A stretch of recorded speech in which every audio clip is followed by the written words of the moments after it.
Pria ini berhasil menangkap pelaku yang menghabisi anaknya dan menghajarnya selama 7 hari berturut-turut. Bruno adalah seorang dokter bedah yang sukses, tinggal di rumah mewah bersama istrinya Sylvie dan anaknya Jasmine. Suatu hari, Jasmine minta ayah dan ibunya untuk mengantarkan dia ke sekolah. Tapi karena dua-duanya sibuk, Jasmine pergi sendirian berjalan kaki. Waktu sore, teman Jasmine datang dan bertanya kenapa dia tidak masuk sekolah. Bruno langsung lapor polisi dan mereka mulai mencari Jasmine. Polisi menemukan Jasmine sudah tidak bernyawa, tubuhnya penuh luka, tangannya diikat, dan ada darah yang keluar dari kedua kakinya. Setelah beberapa hari, polisi akhirnya berhasil menemukan DNA milik seorang pria bernama Anthony. Dia dulu pernah jadi tersangka kasus pembunuhan gadis cilik lainnya, tapi karena kurang bukti, akhirnya dia dibebaskan lagi. Anthony terlihat senyum dan tidak ada rasa bersalah. Sylvie berpikir nyawa putrinya tidak sepadan sama hukuman 25 tahun penjara yang dijatuhkan ke Anthony. Bruno setuju dengan istrinya dan diam-diam dia menyusun rencana untuk menghukum Anthony dengan caranya sendiri.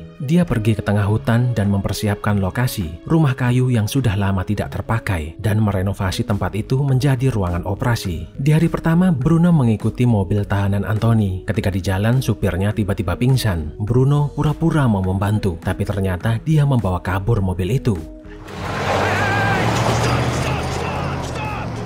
Anthony menangis dan bilang kalau bukan dia pelakunya. Bruno tidak peduli dan dia menghancurkan dengkul Anthony.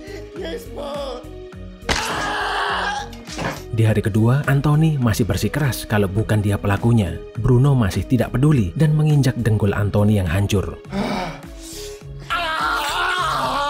Di tengah hutan, dia menemukan bangkai rusa dan dia memberi daging busuk itu ke Anthony untuk sarapan. Di hari ketiga, Anthony akhirnya ngaku kalau dialah yang menghabisi Jasmine. Bruno masih tidak peduli. Dia mencambuk Anthony pakai rantai besi.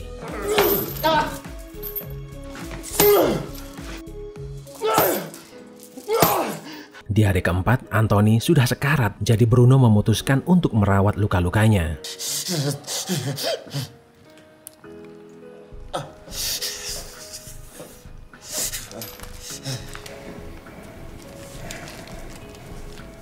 Di hari kelima, setelah kondisi Anthony kembali stabil, Bruno memutuskan untuk memodifikasi badan Anthony. Dia menunjukkan foto Jasmine supaya Anthony ingat kalau apa yang dilakukannya saat ini untuk balas dendam putrinya. Setelah menyuntik obat bius, Bruno mengiris perut Anthony. Ususnya dikeluarkan dan dijahit lagi di luar kulit perut. Jadi sekarang Anthony buang air besar lewat perut. Di hari ke-6, Anthony menjerit kesakitan karena operasi kemarin. Dia minta Bruno untuk menghabisinya daripada harus sakit seperti ini. Anthony juga mengaku kalau dia menghabisi 3 gadis cilik lain bernama Marion, Laurie, dan Charlotte.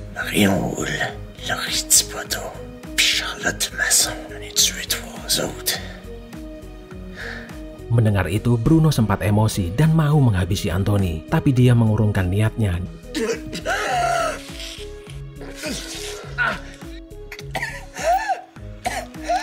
Di malam yang sama, Bruno nonton TV. Di sana ada seorang wanita bernama Diana yang anaknya jadi korban Anthony bertahun-tahun lalu. Bruno memutuskan untuk menculik Diana dan dihadapkan sama Anthony. Diana dikasih kesempatan untuk balas dendam atas kematian putrinya, tapi dia menolak. Bruno kecewa dan menghajar Diana sampai pingsan, lalu membuangnya ke pinggir jalan.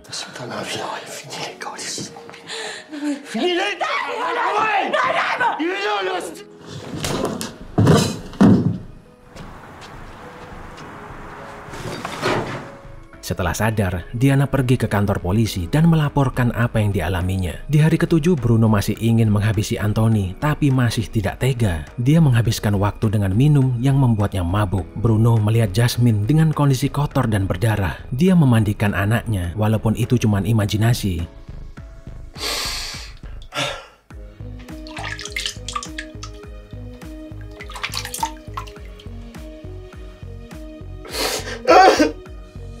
Bruno membuka rantai Anthony dan membebaskan dia. Di hari ke-7 adalah tepat hari ulang tahun Jasmine. Bruno yang sudah tidak tahu harus bagaimana memutuskan untuk menghabisi dirinya sendiri. Tapi di luar sana detektif memanggil yang membuat Bruno mengurungkan niatnya dan memilih untuk menyerahkan diri. Di akhir cerita, Bruno tetap tidak tega menghabisi Anthony, tapi dia tidak menyesal karena sudah menghajarnya selama 7 hari. Terima kasih sudah menonton, jangan lupa subscribe dan sampai jumpa di video berikutnya.